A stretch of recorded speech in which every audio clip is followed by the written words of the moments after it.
$1 trillion. That's how much Chinese money was once tied up in American companies. From Hollywood studios to Wall Street banks, Chinese capital was everywhere. But now, Beijing has abruptly shut the door. No warning, no negotiation. And US business leaders are scrambling to understand why the flow of money suddenly stopped. But this isn't just a new policy. It could be something much bigger. A financial decapitation strike in an economic conflict that's evolved from trade wars to tech restrictions and now to capital warfare. This move could lead to layoffs, higher prices, or even frozen retirement accounts. So, the big question is, why did China just cut off investment into US companies? And what's the real goal behind this? This wasn't an emotional decision. It was strategic. China's Ministry of Commerce quietly revised its outbound investment rules, putting a hold on all non-essential capital flows to so-called hostile countries, and the US made the list. On March 17, 2025, China's State Administration of Foreign Exchange issued a directive halting all outbound investment into American companies, citing growing geopolitical tensions and concerns about the safety of Chinese assets. There was no press conference, no official statement. The move was hidden in regulatory filings and only confirmed days later by Reuters. Chinese investment in the US has already dropped by more than 95% since 2018, from $46 billion to just $2.3 billion. With this freeze, that number drops to zero, according to data from the Rhodium Group. Professor Zadao Jiang of Ping University describes the move as a calculated pressure tactic, hitting hard financially without triggering a direct confrontation. But what's even more concerning than what China has blocked is where it's now redirecting that capital. If this looks like a freeze, think again. It may be just the beginning of a full-scale financial siege. While trade between the two countries continues, China has been steadily reducing its reliance on the US economy. In 2024 alone, China sold off $14 billion worth of US treasuries, its biggest annual reduction since 2016, bringing total holdings down to $775 billion, according to US Treasury data. At the same time, Chinese state-owned banks stopped doing dollar-based transactions with US banks, in line with new compliance guidelines from the People's Bank of China. In January, US Commerce Secretary Gina Raimondo warned that China is reorganizing its financial exposure in ways that drastically weaken America's economic leverage.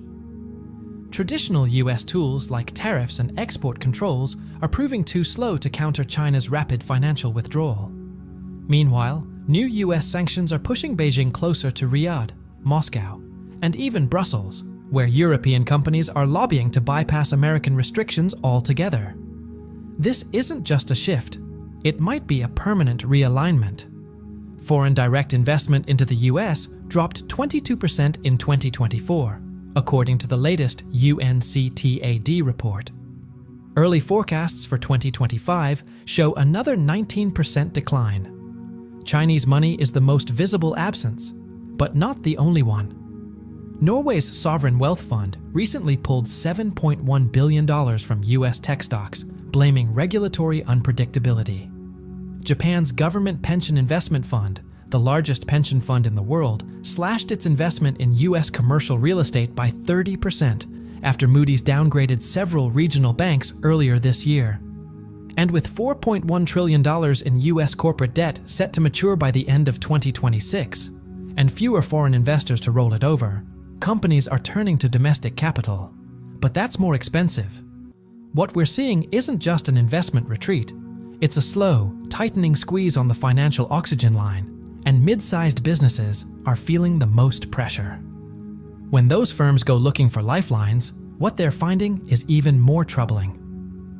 With equity investment drying up and banks becoming more cautious, US companies are leaning heavily on high-yield, high-risk debt. In 2024 alone, $430 billion in junk bonds were issued, a 38% jump from the year before, according to Bloomberg. Average yields rose to 9.6%, up from 5.2% in 2022. One real-world example, Hartwell Tech, a Boston-based manufacturing company, lost a $180 million equity deal overnight when Chinese investors pulled out. The company had to turn to Apollo Global for emergency bridge financing at a steep 11.3% interest rate, secured against its intellectual property and real estate. Fitch Ratings now warns that 1 in 5 mid-sized U.S. companies is at serious risk of being unable to refinance its debt within the next 18 months. Private credit funds are stepping in, but with stricter terms, prioritizing short-term survival over long-term stability. And wasn't the U.S. supposed to be insulated from this kind of risk? Former President Trump's 2025 executive order expanded tax credits to bring manufacturing and supply chains back home. But the results haven't come fast enough to counteract what's happening now. The National Association of Manufacturers recently reported that 62% of companies planning to expand operations in the U.S. are now facing funding shortfalls, mostly due to the sudden disappearance of foreign investment partners. Projects announced in 2023, with partial funding from Chinese or Taiwanese firms, such as the $8 billion battery plant in Michigan and a $3.1 billion robotics hub in Nevada, have either been delayed or canceled outright. Even the celebrated CHIPS Act is starting to lose momentum. Intel's $20 billion semiconductor project in Ohio, once hailed as a symbol of American tech independence, has paused Phase 2 construction due to mounting funding delays. Economist Eswar Prasad told Bloomberg in February, "Without diversified capital, these projects risk becoming more symbolic than transformative." As supply chains shift back to U.S. soil, costs are climbing, and the reshoring dream may be hitting a harsh financial reality. The bigger test, however, will come when ordinary Americans start feeling the economic pain from policies they had little say in. Under Trump's 2025 tariff expansion, import duties now affect more than $500 billion worth of Chinese goods, up from $370 billion in 2020. Average tariff rates have jumped to 22%, according to the Peterson Institute. The result? Prices for consumer electronics, household appliances, and auto parts have soared.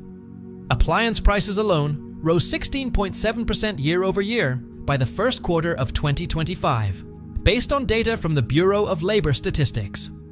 Both Walmart and Target have issued back-to-back profit margin warnings, directly attributing the pressure to tariff-related costs. The National Retail Federation now estimates that the average U.S. household will pay an additional $1,950 for goods by the end of the year. Meanwhile, corporate profit margins are shrinking faster than many analysts expected. In the fourth quarter of 2024, S&P 500 earnings growth slowed to just 1.2%, down from 4.5% in the previous quarter. As reported by the Wall Street Journal, companies are now caught between eating the cost increases or passing them on to customers. But with real wages flat and inflation stuck above 3.6%, passing costs on to consumers could backfire, hurting demand and damaging balance sheets in the process. And these economic strains might only be the beginning. According to the Economic Policy Uncertainty Index developed by Baker, Bloom, and Davis, uncertainty in the first quarter of 2025 is now at its highest level in over a decade, surpassing even the peaks of the 2020 pandemic lockdown and the 2008 financial crisis. Several issues are driving this turbulence: aggressive monetary tightening, erratic fiscal policies, and unpredictable trade sanctions, all unfolding in the middle of a fragile global recovery. The Conference Board's CEO Confidence Index fell to just 37 in March, its lowest point since mid-2020. A full 68% of executives cited unclear policy direction as a major obstacle to forward planning. In short, the capital shock is here, and the financial battlefield has shifted. In February, Bank of America analysts noted that capital formation in the U.S. is stalling, not because money is too expensive, but because investors are confused. Over $120 billion has flowed out of U.S. equity ETFs in just the past 90 days, according to Bloomberg. What's emerging isn't a temporary disruption. It's a deeper crisis of confidence. And if America's allies begin rethinking that confidence, Washington may no longer be the one setting the global economic rules. In February 2025, German chemical giant BASF doubled down on its $10 billion expansion in China, just days after Chancellor Merz's visit to Beijing ended with a new bilateral energy tech agreement. Around the same time, French Economy Minister Bruno Le Maire finalized a long-term LNG deal with China, denominated entirely in Yuan, bypassing US dollar clearing systems. According to the European Chamber of Commerce in China, European investment in Chinese industrial zones jumped 19% in the first quarter of 2025 alone. The top reason? Policy consistency. Even Saudi Arabia is shifting its financial focus. The kingdom recently reduced its US Treasury holdings and committed $27 billion toward a joint AI development fund with China and Singapore. Former IMF chief economist Kenneth Rogoff summed it up in the Financial Times. US soft power isn't collapsing, but it's losing gravitational pull. Allies aren't defecting out of protest. They're diversifying to guard against growing American unpredictability. And Beijing, rather than demanding loyalty, is simply offering something else: stability. But beneath that stability lies a more ambitious agenda. Beijing's investment freeze isn't just a defensive maneuver. It could be the opening phase of a broader capital reallocation strategy designed to weaken US markets while strengthening China's regional financial ecosystem. In March, China's securities regulator confirmed plans to fast-track foreign investment approvals in strategic sectors, signaling that this capital war is far from over. Initial public offerings in Shanghai and Shenzhen are surging, with 38 new listings in just the first quarter, a 52% jump from the previous quarter, according to Quinn Global. At the same time, China's sovereign wealth fund has been quietly shifting capital, increasing its exposure to ASEAN debt markets by $19.4 billion, based on a leaked HSBC report reviewed by Reuters. But perhaps the most strategic development is the growing reach of the digital yuan. It's now integrated into SWIFT's light payment system across 13 countries, enabling cross-border transactions without ever touching the US dollar. HSBC analyst Harold Wong put it clearly. It's not about replacing the dollar overnight. It's about building enough alternatives that the dollar becomes just one option, not the default.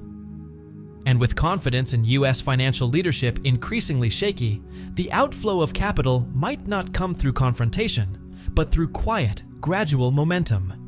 By the time Wall Street realizes what's happening, much of the capital may already be gone. So, what happens if Beijing can undermine US markets not through open conflict, but by quietly cutting off capital, draining liquidity, and reshaping global financial norms behind the scenes? This freeze on outbound investment might only be the beginning. A warning shot. The bigger concern: what if China can persuade even America's allies to stop settling trade in US dollars? That would fundamentally shift the global economic order, not with sanctions or speeches, but with numbers.